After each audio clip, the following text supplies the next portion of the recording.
California may become the first state to mandate women on corporate boards, passing a bill that states more women directors serving on boards of directors of publicly held corporations will boost the California economy, improve opportunities for women in the workplace, and protect California taxpayers, shareholders, and retirees. Here now to possibly debate, let's say discuss, Rebecca Walser from Walser Wealth Management and our own Susan Lee.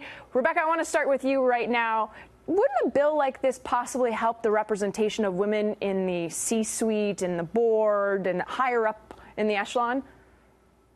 Absolutely. There's no doubt that women deserve to be on boards and they are underrepresented. We know that's true.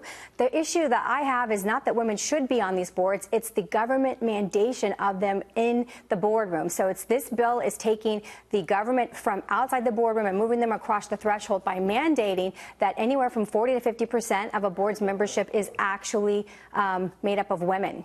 Susan, so your take on this, that women should be, is it actually addressing the problem more so? Because to me, it doesn't sound like it's addressing the problem from the beginning, that women are not in the position to get there based off of merit. So the legislation requires that a board has one woman on it. And right now, only less than, I think, 20% of companies in California don't meet these requirements. So it's only a small number of companies that are being affected here. And there have been numerous studies, PwC, McKinsey, and all, say that if you have a more diverse board that includes gender diversification, you are more likely to perform better financially. You will exhibit less fraud and less also employee loss. So there are lots of good things that come with more women sitting on boards. But if I look at, there's a study in Norway, and Norway's been doing this for about 10 years now, and their quota is 40% on publicly traded companies. Sweden 40%. As well, other Nordic countries. But there's been no proof that the corporate environment has changed or they've seen better corporate profits because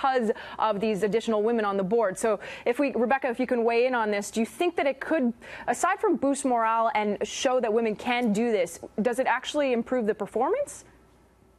No, and I think what we have to step back and think about is there's a bigger issue here. When in law school we learn about the slippery slope, and I think we're sort of being used as pawns, to be honest with you. I think that everyone can agree women need to be in the boardroom, but so what happens is you start with an innocuous situation. Yes, women should be in the boardroom. Who's going to vote against that? California should pass this measure. What happens next is, well, who else does the government get to dictate is in our boardroom? These are publicly traded companies that answer to the shareholders who have to maximize shareholder value. And if shareholders don't like that Skechers doesn't have a woman on the board, don't buy Skechers. If they can protest, they can use social media. They don't have to have the government, for the first time in the history of America, jumping into the boardroom and saying who is running our publicly traded companies. That's socialism, not capitalism. Well, S&P companies, the 30% of S&P companies, that percentage has gone up through the years, and now women represent a bigger portion of the boards.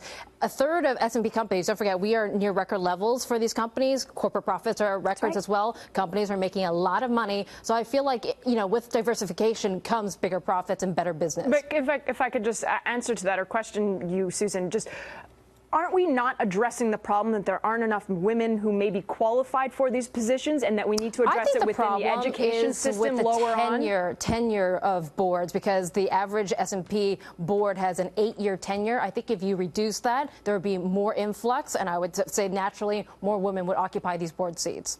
Okay, I'm going to leave it there. Thank you both for joining us, Rebecca Walser and Susan Lee.